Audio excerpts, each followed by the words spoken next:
keen on understanding how, when you become a senator, ultimately, that you will reignite this process and make sure that betting is controlled in the country. Mheshimiwa, let's take a break. Actually, the main issue that yes. our worry, we were saying, that we have that period, the watershed period. Yes. We are saying, there are young children who are betting, using phones that, each of us, your child between maybe 10 to around 18 years, those who don't have IDs yet, they use SIM cards that are bought by the parents.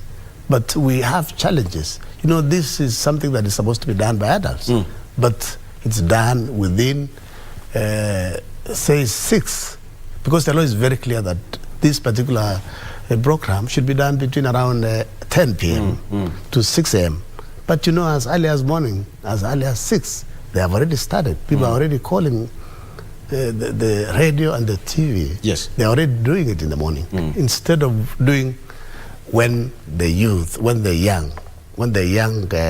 children, the school-going children are already in bed.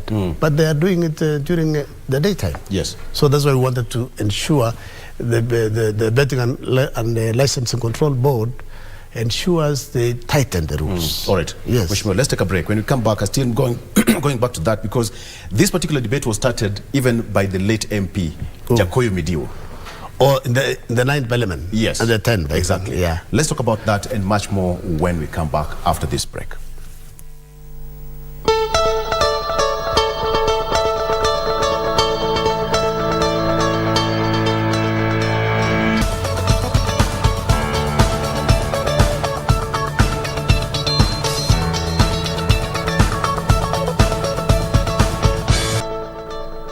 With me in studio is now the current flag bearer in the UDA party ticket in the forthcoming by-election in Elgeyo Marakwet County. I have former Marakwet West MP, yes, William Kisang. Okay, Mheshimiwa, let's talk about the issue of insecurity in that particular region. It's been a thorn in the flesh for leaders, you included, to try and bridge the gap and bring peace in that particular region between the West Pokot, the Turkana, basically the south part of it, North Rift. What would you attribute this issue of insecurity about? Thank you very much. Sorry, my voice, I've been campaigning until... no, it's okay. until Saturday, so my voice is still coming back. One is, it is so sad that in this day and age, we still have insecurity in our country, because these are things that should not be there in the first place. I know we have lost lives since early 70s until now. And the biggest problem that we attribute to this is we have a particular region, that particular region in North Rift. There's one particular constituency that is a TRT constituency that is harboring a lot of criminals, bandits there, because of neglect by past regimes. And I believe the current government, the Kenya Council government, is in its manifesto. There is a very clear roadmap that will ensure this thing is eradicated once and for all. TRT constituency is 1.5 the size of Elgeyo County. For your information, they have 60 primary schools. And Elgeyo County, which is basically like a third the size of TRT, has over 500 primary schools, public schools. We have close to about 100 private schools. I mean, there are many. We also have church schools, but TRT constituency, which is 1.5 the size of Elgeyo County, has 60 out of the 60 primary schools. 32. The pupils only, they drop at grade 3 or class 3 in the past. And then 28, they proceed up to class 8 or say grade 6 in the new system. So where do they go? I mean, it means there is a large population of pupils or young children who drop out of school at the age of, say, 9, 10 years. They go and trade, they become criminals. This is something that needs to be resolved once and for all. We need to open up TRT constituency, we need to open up roads, we need to do boreholes, we need to do irrigation. They need to change their lifestyle, because the lifestyle there is to steal and kill, and it's normal. It's not. It looks like it's not an offense for them. And the Kanu regime from '63 up to 2002 never did anything. They didn't open up the place. There are no churches there. People don't go to church. So, and in this new manifesto, I mean, the new government, the Kenya Kwanza government, have a good roadmap. First is to open up roads to ensure the place is accessible. Build new schools and compel parents to take their children to school. Because you can imagine the Pokots from TRT constituency, their lifestyle they lead is different from Pokots who are in West Pokot. Because West Pokot, most of them have gone to, actually majority have gone to school, they have opened up the place, people are into farming, into dairy, farming. In fact, there is a particular dairy, Leland, it's called Leland Dairies, that people from Marakwet West and people from West Pokot, basically they own the circle, and they're selling about 50,000 liters of milk daily. But any time you have a meeting as leaders from that particular region to try and resolve this issue, what are some of the bottlenecks? Where do you find, the headwinds? One, there was no political goodwill in the last government. Okay. Because we had several meetings in Nakuru, we were in Tot, we went to TRT constituency, we were in Cabernet, we discussed and we offer solutions. But as soon as we are back here, and then we even told the former CS Matiangi that it's a PR exercise. But he said, I'm going to do something in the next 1 or 2 weeks. Then you see nothing. They just come back to Nairobi and continue. And business continues as usual, and people get killed daily. You even saw a school bus. Mokil, there were varying students from Tot High School. They attacked at night.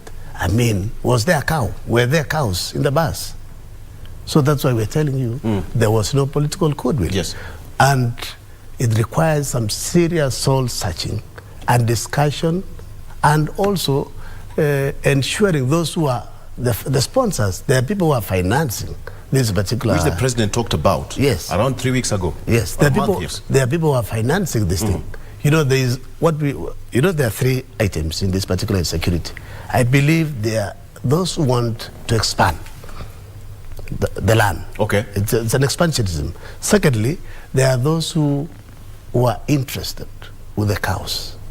They use the youth, go and raid, bring the cows, and these cows are brought somewhere, I'm told somewhere around Laikipia, by the sponsors. They buy maybe at around 5,000 or 10,000 each. Then they come and fatten the cows and sell them. So it's a commercial. There's a bit of a commercial enterprise in this particular insecurity business. Okay. I'm quite interested to understand how you're going to, if you get elected as the next senator of Elgeyo Marakwet, because it's going to be bordering, Elgeyo Marakwet, the Turkana, the Baringo, all of that region. What will you do in your capacity to curtail and just bring some sanity in that region? One is what I'm going to do. One of the first business is to ensure banditry is classified. We amend the law so that whoever is found, banditry is basically killing. It's like murder. Yes, like murder.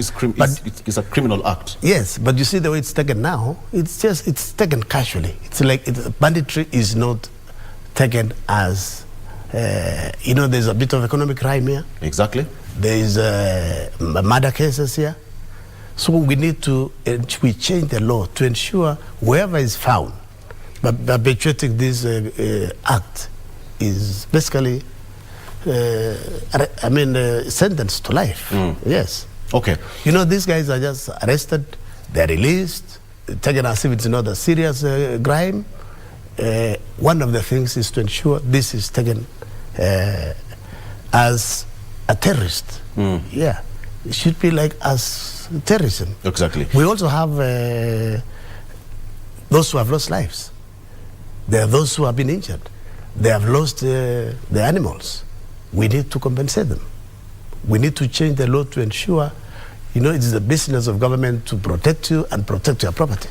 Yes. But you see, in the past, we have not been protected. Our property has not been protected. People have been killed, animals taken, people are maimed, and business continues as usual, and the government was doing nothing about it.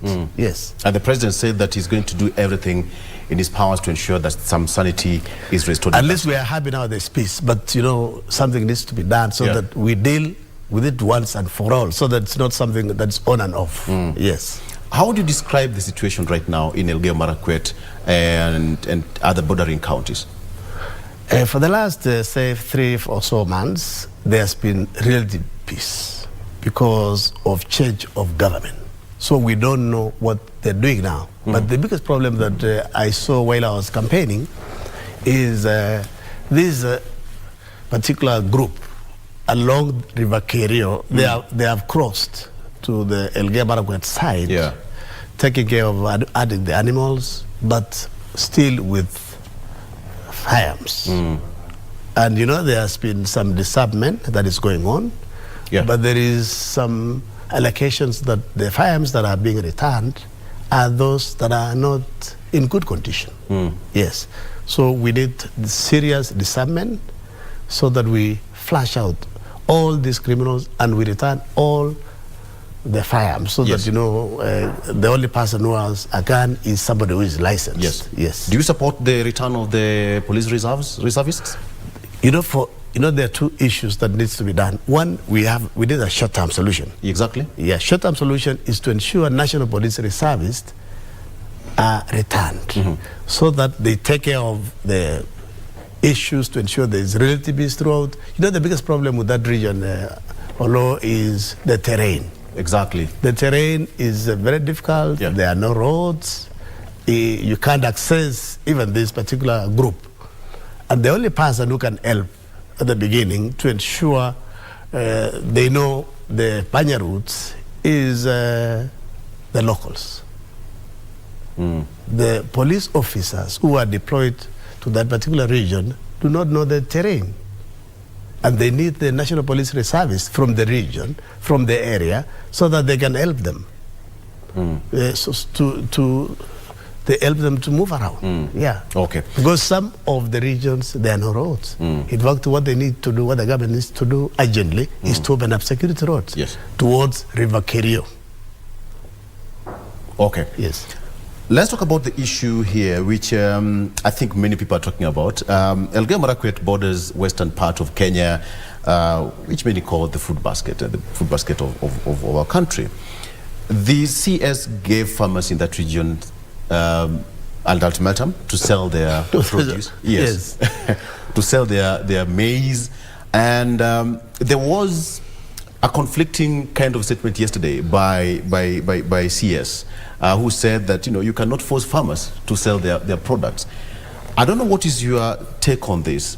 When you talk of western side of Kenya, you're talking about Kitale, you're talking about you know, Trans Nzoia, you're talking about Eldoret, and the entire region.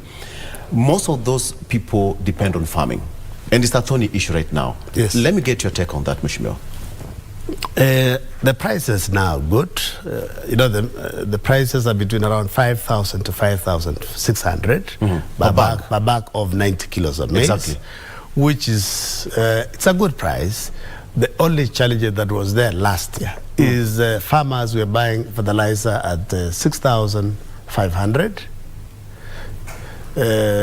Top dressing was close also to about the same, about 5,000. So the cost of input was very high.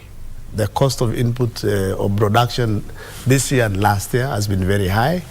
And I believe the reason why the farmers are still holding the maize in the stores is they expected a better price, like maybe 8,000 or so per bag.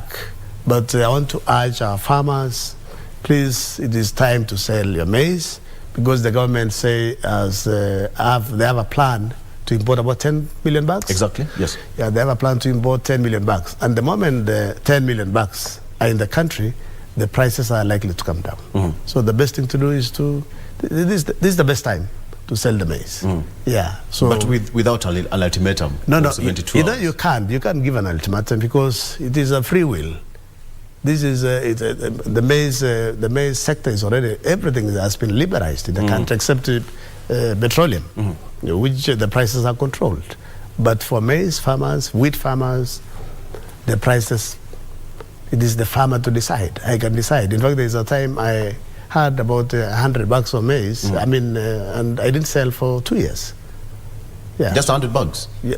I mean, I'm a small farmer. $100, that's more of what we produce in my home county of Homa Bay. But the whole county. Yes. The whole county, I mean, we produce, there are farmers who have $10,000, $20,000 of maize. Yes. Yes. But those are the farmers now, we are requesting that they sell the maize. And you know, they don't have to sell, they don't have to wait for serious board to buy and to purchase the maize. Because the problem with serious board, you can deliver your maize and they might not pay you in good time. Yes. And you know, serious board can only buy if Parliament appropriates resources for strategic food reserve, which in the past, I used to work for Serious Board. So in the past, it used to be $2 million. I don't know if it's still $2 million now. And you know, it was $2 million from 80s.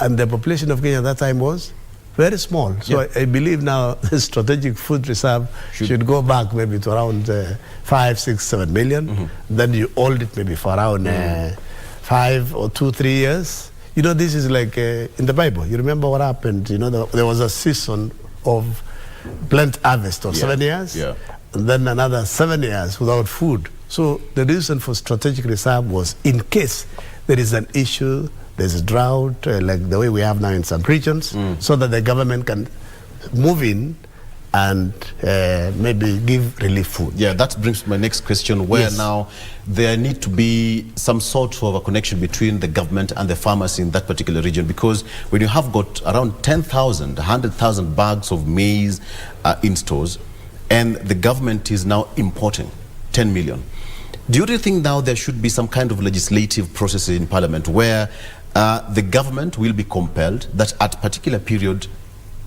they have no alternative but to go to the stores and get bags of maize from the farmers instead of importing from a foreign country? You know, what is the price? Maybe this particular, if I'm holding my maize in my store, it means maybe I have a source. There's somewhere that I want to sell the maize, or I'm waiting for a good rainy day, you know, when the prices are good like now. So government needs to have a very good relationship with the farmers. The reason why the farmers are not happy with governments, it is because when time comes for the season to start planting, you know, there was a shortage of fertilizer and very expensive. Government is not subsidizing.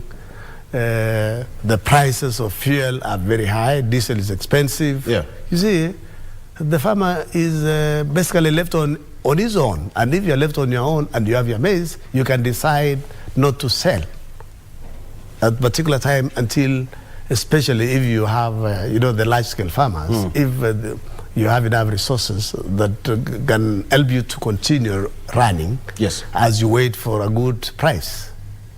So government needs to have very close relationship.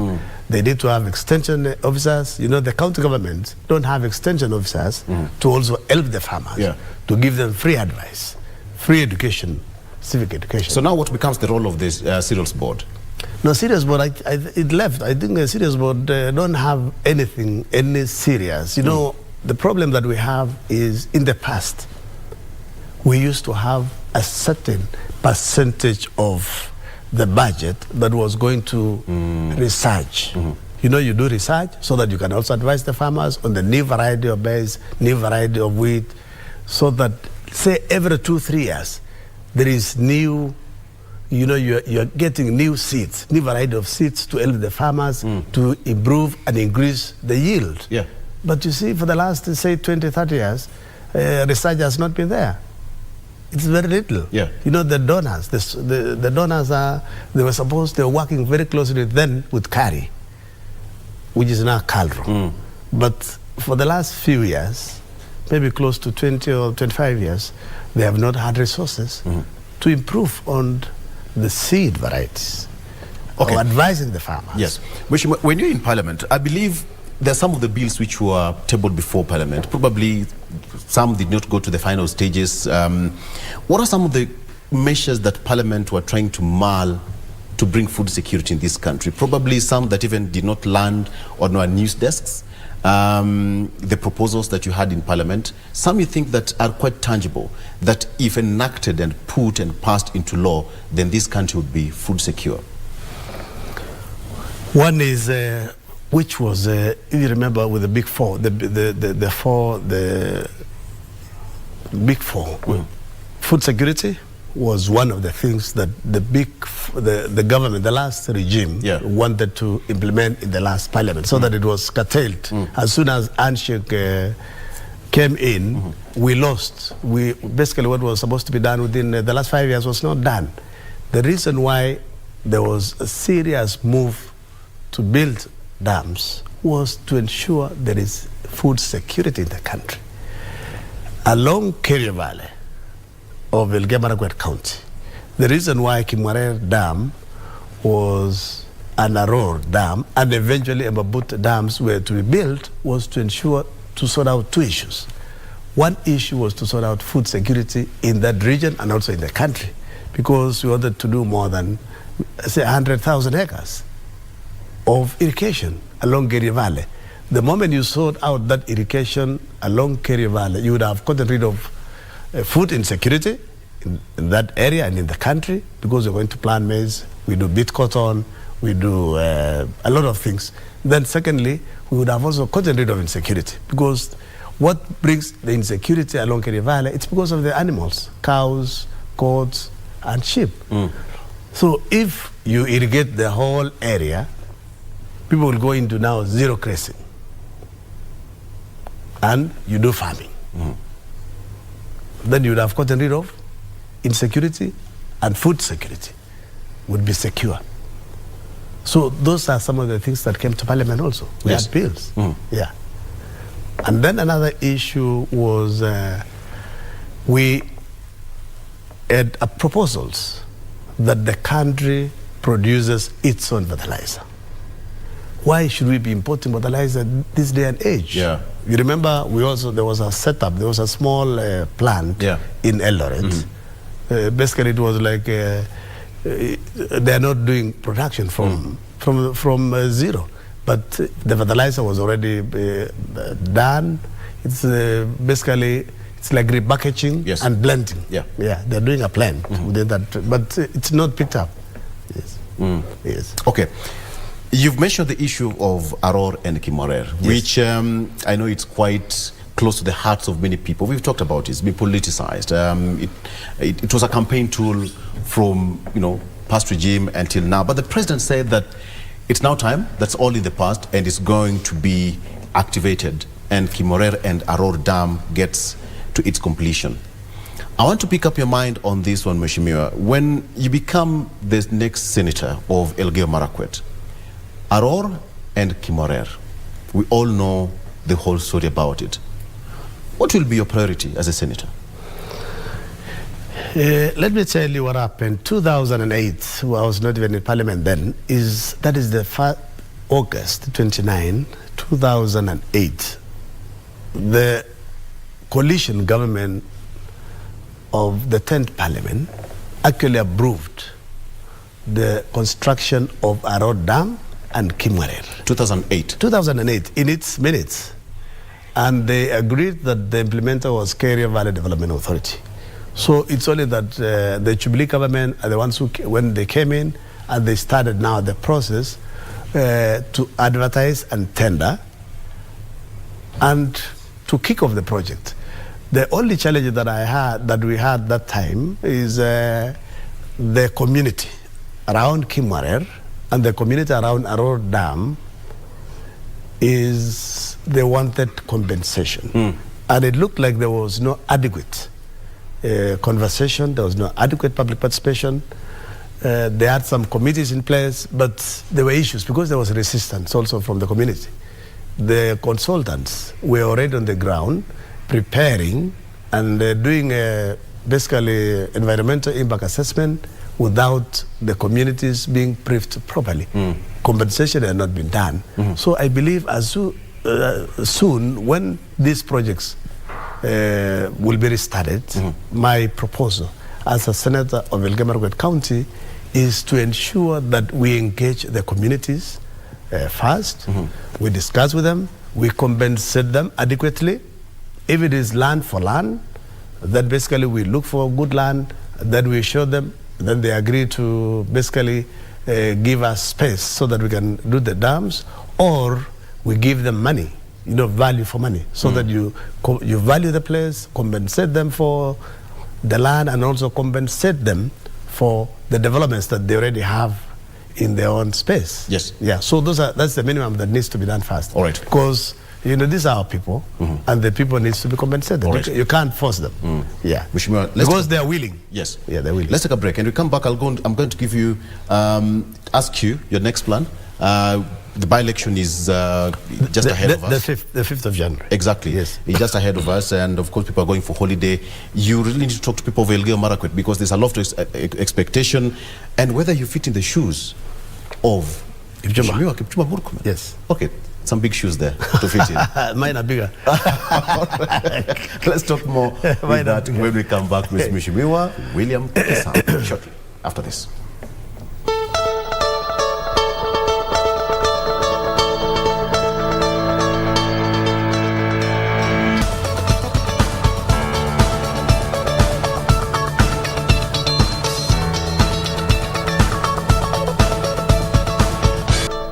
All right, welcome back. Now, we're coming to the final tail of this discussion and this interview with William Kisang, who is former Member of Parliament of West Marakwet West, now who is the flag bearer of the UDA party ticket in the forthcoming by-election in Elgeyo Marakwet County. Mheshimiwa, as we come to an end, let me get your point on the issue of CBC. Kids are taking the examination right now, grade 6 and class 8. This a whole process that started way back. And now the first cohort of the students are taking the examination. What can you say about CBC? You in Parliament, and you had a lot of discussion in Parliament. People are talking about whether it was supposed to be enacted, it was supposed to take place, amendments, and right now we have got the Presidential Working Committee to see into the CBC. Let me get your mind on that. Thank you very much, Oloo. First, I want to take this opportunity to wish the KCB and KCSE and grade 6 students and pupils success in their ongoing exams and exams that are beginning also this coming Friday across the country, and especially Elgeyo County. Wish them success. Secondly, is this CBC thing was added. There was no serious public engagement with the public. These days, our constitution is very clear that we need to do public participation for these things. But it looked like the ministry, I don't know, in its own wisdom, in the last regime, they came up with this system, and they started, and it continued, but there was a lot of resistance, especially from parents, also from the pupils, because you have to engage. It's a good thing. I know when you're doing the homework, the parents are supposed to be there closely and engaging with the pupils. But the issue that also came up while I was walking around and moving around in Elgeyo County is, I think the ministry forgot that there is a class of pupils who are taken care of by their grandparents. A child is born, maybe the parents are pass on, or the daughters leave the kids with the grandparents. Yeah. And these are grandparents of, say, 80, 90 years. They don't have any smartphone, and they're supposed to download some things and help the child. But it's a challenge. This system is actually good for urban areas. But in the interior rural, it's not the best. But basically, at least we have the Presidential Working Committee on this particular CBC issue. But most parents, most people are saying, if CPC must continue, the junior secondary school should be domiciled at the primary schools where the children are. Absolutely. Yes. All right. Just before we wind up, Elgeyo Marakwet is now looking for the new senator. Yes. And do you really feel you are going to fit in the shoes of Kipchumba Murkomen? One is... You said that your shoes are bigger. One is... People have different styles of management. Exactly. Different styles of leadership. Yes. You cannot be exactly a replica of another person. You know, God, in his own wisdom, created each one of us uniquely. You know, even the air that you have in your head, or on your head, is, I mean, God is the one who has created. So, William Kipkemoi Kisang is not Onesmus Kipchumba Murkomen. We are different. And him, he has his own way of doing things. I have my own way of doing things. Number one, I have experience. Now, I was born 55 and some months, years ago. Grew up, went to a primary school, Chepkum Primary School, went to Chabara Boys, St. Patrick High School in 10. Went to Kenyatta University to do double maths, statistics and computer science. Went to UK to do some postgraduate diploma in computer studies. Then did masters at the University of Nairobi in business administration, but basically specializing in IT. And I worked for government for 3.5 years, went into business to do IT, and I still do it. And for the last 10 years, I've been serving as a member of parliament. And you believe that Elgeyo Marakwet now deserve you to be their next senator? Yes, I have that experience. One, I wanted to tell you, I have the experience of over 10 years as a politician. I have good network across within the country and outside the country. Number three, I'm a good performer. Yes. What I say, I deliver. What I cannot do, if I'm unable to do, I'll also tell it as it is.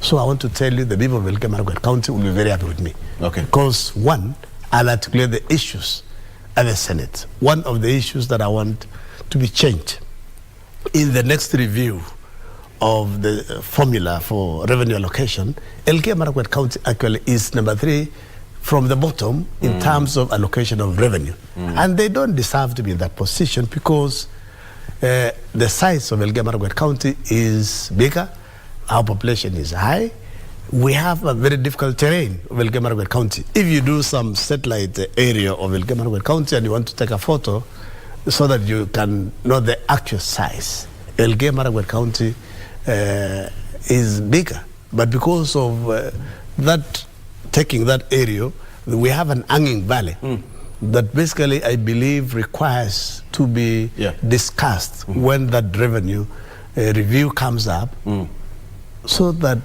the resources that we are given, even to do, say, a kilometer of tarmac or a kilometer of Maram Road within Elgeyo Marakwet County, is not like the others, because we are unique. God created Elgeyo Marakwet uniquely, so that at least revenue is increased. Yes, in the interest of time, within 30 seconds, your plan for Elgeyo Marakwet, 30 seconds kindly. The plan for Elgeyo Marakwet County. Yes. One is what I was just saying, that to ensure that I lobby so that the formula is changed to ensure revenue increases that will go to Elgeyo Marakwet County. One, we will work very closely with the leaders of Elgeyo Marakwet County to ensure a university is set up in Elgeyo Marakwet County. We started the conversation from around 2016, but along the way, the government froze opening up of new universities. But now it's right. We want to open a new university in Elgeyo Marakwet County. Okay. 3 is insecurity. We want to ensure we get rid of this insecurity in that region once and for all. So that, this is, we're in this the new age, technology age. Yes, this is a technology age. We should not be talking about banditry. Yeah, we should not be talking about this. Mheshimiwa, yes. Promise that you'll come back to the show. You're a friend of KBC. I remember in the last parliament when I was the chair of ICT, I gave you guys a lot of resources to do some improvement. This I'm happy that some work was done around here. We've improved. You did well as the chairman of the committee. Yes. Thank you so much. So thank you very much. I ask the people of Elgeyo Marakwet County that come the 5th of January, you elect me as your next senator so that I take Elgeyo Marakwet County to the next level. And you'll be proud of me, and you'll be very happy that you didn't make a mistake by electing William Kisang as your next senator. Mheshimiwa, God bless you. all the very, very best. Thank you so much. Yes. That is William Kisang, who is now the UDA candidate for the Elgeyo Marakwet by-election slated for 5th of January next year. Yes, yes. All the very best. Okay, let's take a break right now. Actually, we are not taking a break. We are heading... Also to do an appeal that all my colleagues, the 21 of us, okay. the 21 of us who stood for the primaries. I'm told I'm going to lose my job.